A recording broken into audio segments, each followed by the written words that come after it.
Infective endocarditis is defined as an infection of the endocardial surface of the heart, most commonly affecting the heart valves.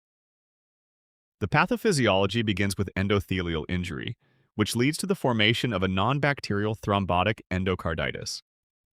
When bacteremia occurs, circulating organisms adhere to this platelet fibrin nidus, leading to the formation of vegetations, which are masses composed of platelets, fibrin, and microorganisms. The most common organisms causing infective endocarditis are Staphylococcus aureus, which is the most common cause of acute presentations, and viridans group streptococci, typically seen in subacute cases often following dental procedures. Enterococci are another common cause, usually originating from genitourinary or gastrointestinal sources. The HACEK group, which are fastidious gram-negative rods, are also important pathogens.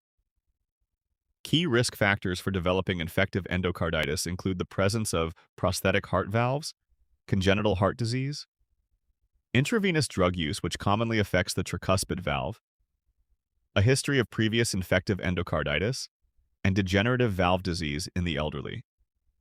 The clinical manifestations are highly variable. General symptoms include fever, chills, night sweats, and malaise. Cardiac examination may reveal a new or changing regurgitant heart murmur, and patients can present with signs of heart failure.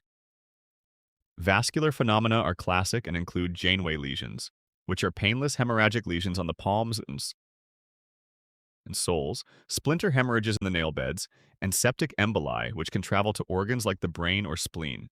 Immunologic phenomena include Osler nodes, which are painful nodules on the finger and toe pads, Roth spots seen on fundoscopic exam as retinal hemorrhages with pale centers, and glomerulonephritis.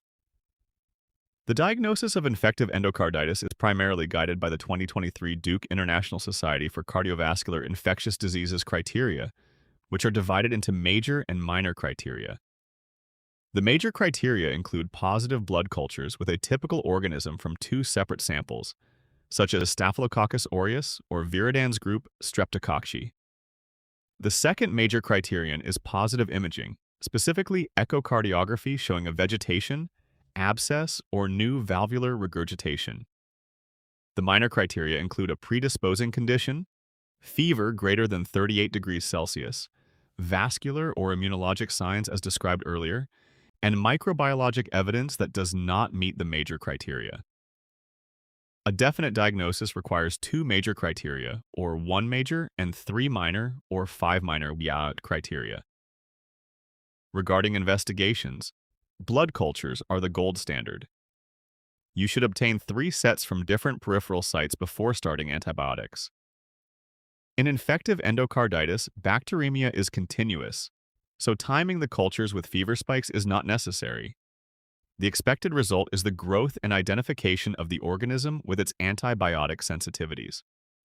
For echocardiography, transthoracic echocardiography is the first-line non-invasive test, but it may miss small vegetations. A transesophageal echocardiogram has higher sensitivity and is indicated if the TTE is negative, but suspicion remains high in patients with prosthetic valves or to rule out a perivalvular abscess. You expect to see vegetations, abscesses, or new valvular regurgitation. Laboratory findings include a normocytic anemia on complete blood count, elevated C-reactive protein and erythrocyte sedimentation rate, which are useful for monitoring response to therapy, hematuria and proteinuria on urinalysis, suggesting renal involvement, and a positive rheumatoid factor which may be seen in prolonged disease. An electrocardiogram is essential to look for new conduction delays like heart block, which suggests an aortic root abscess. The management of infective endocarditis begins with empiric antibiotics. For community-acquired native valve endocarditis, the regimen includes vancomycin plus ceftriaxone.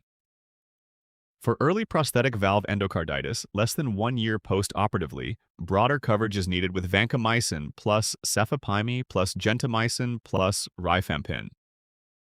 Once the organism is identified, therapy is directed accordingly. For penicillin-sensitive streptococcus species such as viridans group streptococci, treatment is with penicillin G at 12 to 18 million units per 24 hours as a continuous intravenous infusion or ceftriaxone at 2 grams intravenously daily for 4 weeks. For methicillin-susceptible Staphylococcus aureus on a native valve, the regimen is nafcillin or oxacillin at 2 grams intravenously every 4 hours for 6 weeks.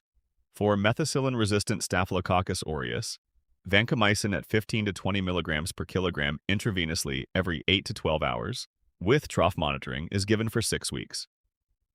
For enterococcus species, the recommended regimen is ampicillin at 2 grams intravenously every 4 hours, plus ceftriaxone at 2 grams intravenously every 12 hours for 6 weeks.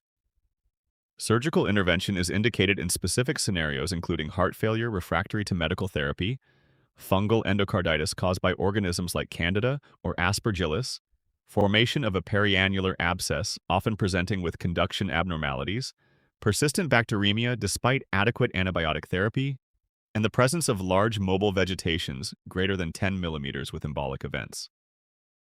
Thank you for watching. Don't forget to like, share, and subscribe.